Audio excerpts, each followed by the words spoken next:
কোন হানাফি যদি চায়, কোন শাফি যদি চায়, কোন মালিকি যদি চায় যে আমি ইয়াজিদকে কাফির মনে করতে পারি, কোনো সমস্যা নেই।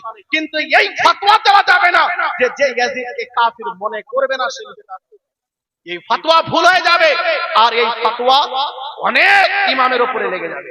সুতরাং ফতোয়া দেওয়ার আগে খুব ভেবে শুনে ফতোয়া দিতে হবে।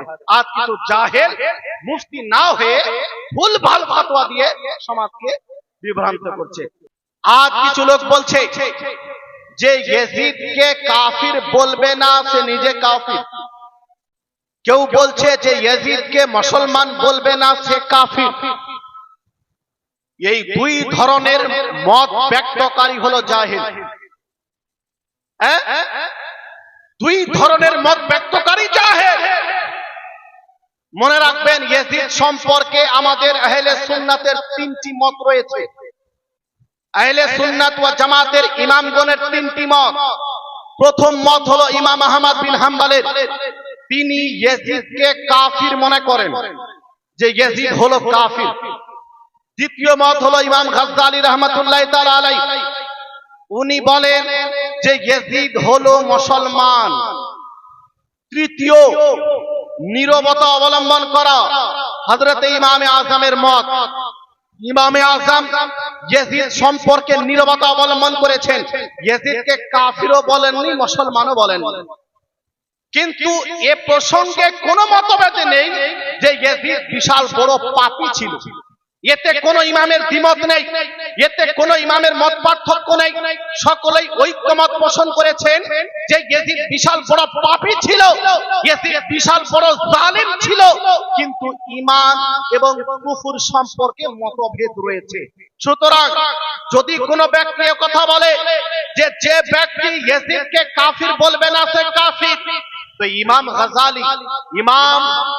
গাজ্জালী ইয়াজিদকে মুসলমান মনে করেছে, মুসলমান বলেছে। যদিও বিশাল বড় পাপী মনে করে ইমাম গাজ্জালী, কিন্তু উনি মুসলমান মনে করেন।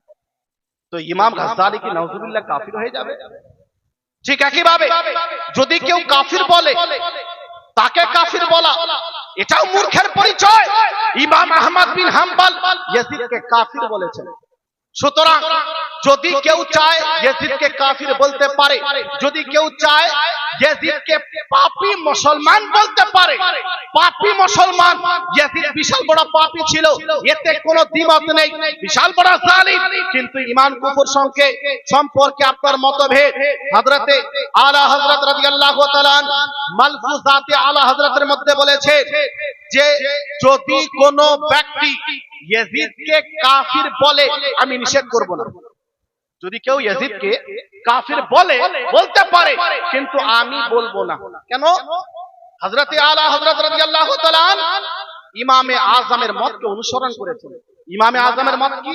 নীরবতা অবলম্বন করা। হ্যাঁ, সে পাপী, এতে কোনো দ্বিমত নেই, সে জালিম, এতে কোনো দ্বিমত নেই, কিন্তু ঈমান ও কুফর সম্পর্কে নীরবতা অবলম্বন করা, এটা হযরত ইমামে আযমের মত। আর এটাকেই আলা হযরত রাদিয়াল্লাহু তাআলা আনহু অনুসরণ করেছেন।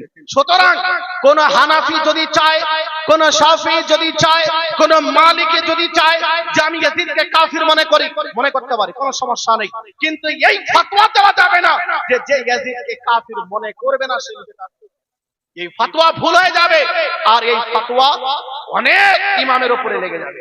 সুতরাং ফতোয়া দেওয়ার আগে খুব ভেবে শুনে ফতোয়া দিতে হবে। আর কিছু জাহেল মুফতি না হয়ে ভুলভাল ফতোয়া দিয়ে সমাজকে বিভ্রান্ত করছে। সুতরাং সাবধান।